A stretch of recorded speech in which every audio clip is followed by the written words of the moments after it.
नमस्कार, मोहन भागवत जी। मैंने आज आपका एबीपी माझा पे और 2-3 न्यूज चैनलों पर आपका इंटरव्यू देखा। आपने व्यक्त किया है घटती जनसंख्या बड़ा चिंता का विषय है। ये बहुत ही अच्छी बात कही आपने।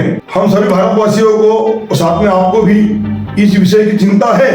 और आपने कहा कि तकरीबन नवदंपति को 2 से 3 बच्चे होना चाहिए। आपल्या देशाची जनसंख्या देखील 2.1च्या खाली 2.1 नाही 0.1 तर माणूस जन्मत नाही ना, 2 पेक्षा जास्ती पाहिजे 3 काय कमीत कमी तसं शास्त्र सांग। ये भी बात बहुत अच्छी कही आपने, लेकिन मैं आपको एक चीज बताना चाहता हूं। जिनको आपने सत्ता सौंपे 2014 से इस भारत देश की राजगद्दी पर जो राज कर रहे हैं, जो नेतागण हैं, आपने जिनको प्रधानमंत्री गृह मंत्री भारत देश की सत्ता जिनको सौंप दिया है, ये सत्ता के लोभी हो गए हैं।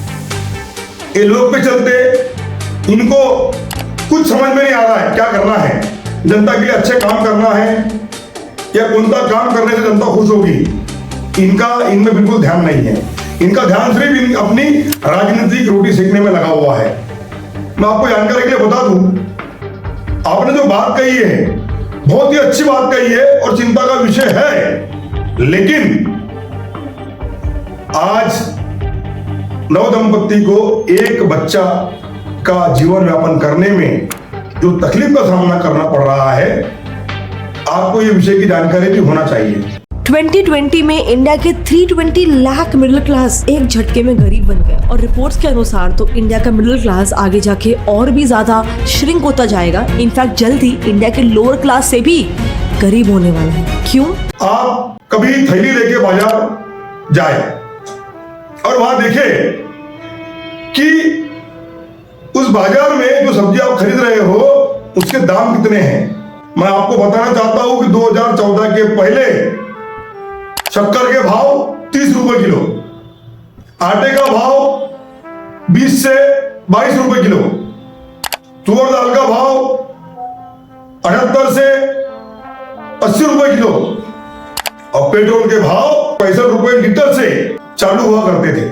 और गैस सिलेंडर का जो दाम था 316 रुपए, बाद में फिर 16 रुपए से बढ़कर 400 रुपए कुछ हुआ।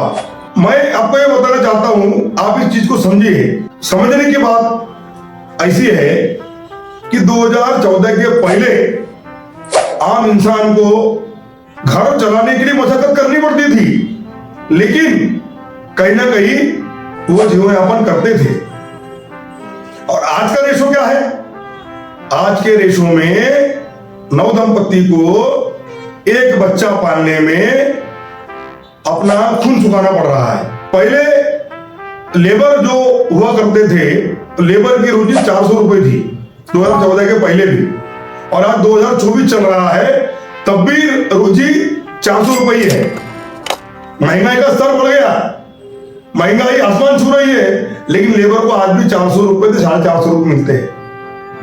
मिस्त्री का रोज 500 रुपए हुआ करता था, 450 रुपए हुआ करता था, आज उनका रोज उतना ही है, लेकिन उसमें बढ़ोतरी नहीं हुई। अब आप एक बात बताइए, 500 रुपए उस समय आदमी कमाता था, पूरा परिवार पालता था, और आज परिवार के 4 लोग काम करने के बाद भी आज घर चलाना मुश्किल है। ये घर चलाने के लिए उसको एड़ी चोटी का जोड़ लगाना पड़ रहा है, कहीं कर्जा लेना पड़ रहा है, कहीं से उधार लेना पड़ रहा है, तब जाके घर चल रहे हैं। फुटपाथ दुकानदार की समस्या 10 की 10 है। जो ड्राइवर जो गाड़ी चलाते हैं उनका पगार 2014 के पहले 8,000, 10,000, 12,000 हुआ करता था। आज भी पगार उतना ही है उनका, उसमें कोई बढ़ोतरी नहीं हुई, लेकिन महंगाई बहुत बढ़ गई है। मिडिल क्लास फैमिली का हर एक बच्चा पढ़ लेकर क्या बनने का सपना देखता है? डॉक्टर, इंजीनियर या MBA बराबर। लेकिन एक सर्वे के मुताबिक आज से 10 साल बाद एजुकेशन की क्या फीस होने वाली है? मेडिकल के लिए 55 लाख, इंजीनियरिंग के लिए 20 लाख और MBA के लिए मिनिमम 27 लाख। और ये फीस भी है इंडिया की। एब्रॉड पढ़ने का तो भूल ही जाओ, क्योंकि आंकड़े करोड़ में जा रहे हैं। आज एक बच्चा पालना मुश्किल है, 3-3 बच्चे कैसा पालेगा? कोई भी नवदंपति कैसा पालेगा? इतनी महंगाई के दौर में अपना जीवन यापन कैसा करे, ये समस्या है। किसानों की समस्या है। अपने देश में समस्याओं पर काम नहीं हो रहा है, सत्ता के लिए काम हो रहा है, चाहे वो महाराष्ट्र हो या फिर भारत देश हो। लेकिन आज आपका बयान सुनकर मैं बहुत खुश हूं।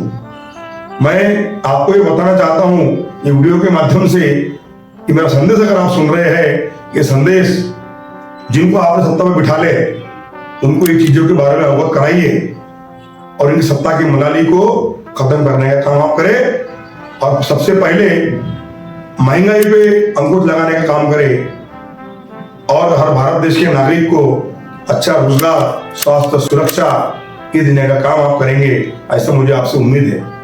आपका संगठन पूरे विश्व में है और विश्व विख्यात संगठन है आपका, बहुत खुशी की बात है। अभी आने वाले समय में हम अगर मैं ये भी चाहता हूं कि आप आने वाले समय में देश जनहित पार्टी का साथ दें और देश जनहित पार्टी का साथ देकर हम जनता की सरकार बनाएंगे, ऐसा मैं आपको विश्वास दिलाता हूं।